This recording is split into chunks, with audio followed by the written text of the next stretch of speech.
I think in that particular case, it's another very good example of the significance of leadership in change. If you look at the role of the Housing Corporation and the quite intense pressure that it's applied on developing RSLs and so on to adopt the rethinking construction principles.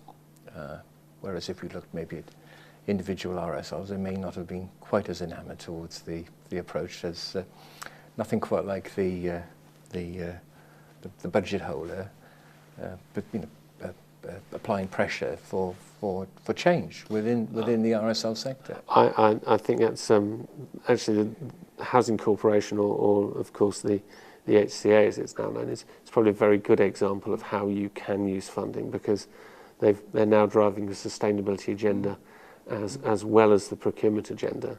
And if you hold the purse strings, yes, you can do quite a lot with it. Yeah. As an observation on that, though, for example, I think government set itself targets on sustainability in terms of BREEAM targets, which are tremendously ambitious, and they haven't enforced them. So that leadership bit, it has, to some extent, a bit of it's a double-edged sword, because the leader, once they set those targets, they really do have to enforce them. Yes. And I think in that instance, they've been quite successful at HCA, Housing Corporation, in doing that. Yeah. The Accelerating Change report in 2002 set a target. We were talking about targets and how this current government has been setting a lot of targets in all sorts of fields, including construction.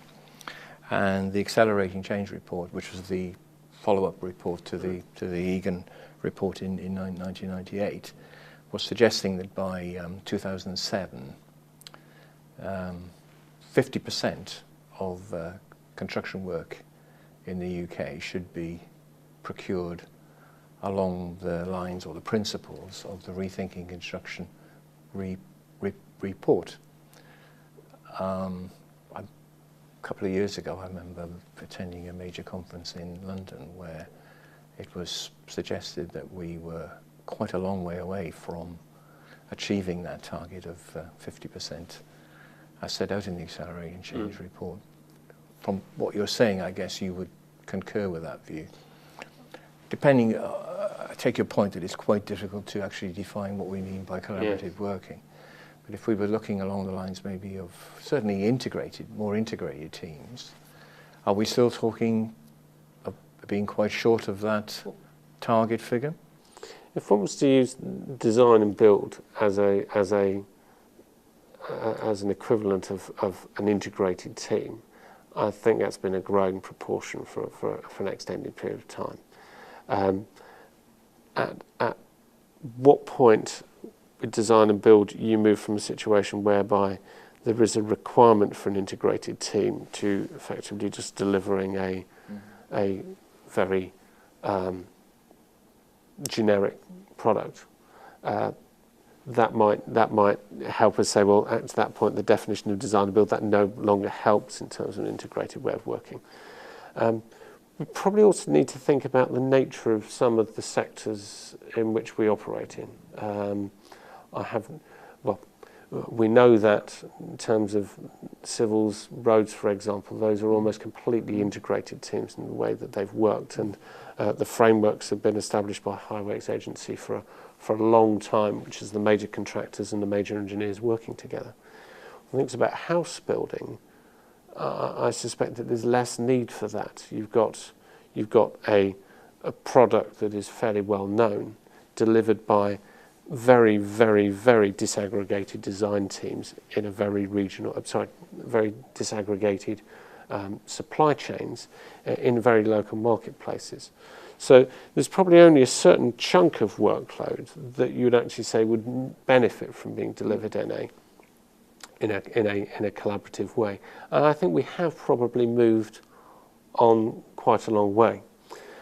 Probably some of it by default. And one example that I would give, and this is without being pejorative to anybody, is the way in which the supply chain have increasingly taken greater responsibility for the completion of the design of many component parts. I think that actually fulfills part of the vision that was in the Egan report, which was a greater focus on use of products, not necessarily standardised, and having the right people doing the right part of the job. So the fact that we have sort of architects who aren't now master designers who can get everything down to the last nut and bolt, in my view, is actually quite positive. That means that we do have to work in a much more hand-in-glove way, so that even though there is a competitive cut-off at some point, that hasn't stopped the fact that people are doing some working together. So I think we have probably moved quite a long way, but there are a lot of structural barriers in the way.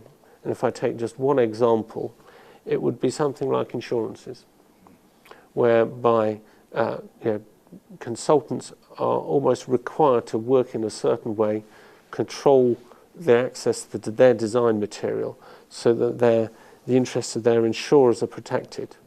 And even as a barrier to preventing designers working off a single model, that is a major barrier, because no designer wants to be able to say, well, I can't prove that that particular line there was drafted by me and not changed by somebody else.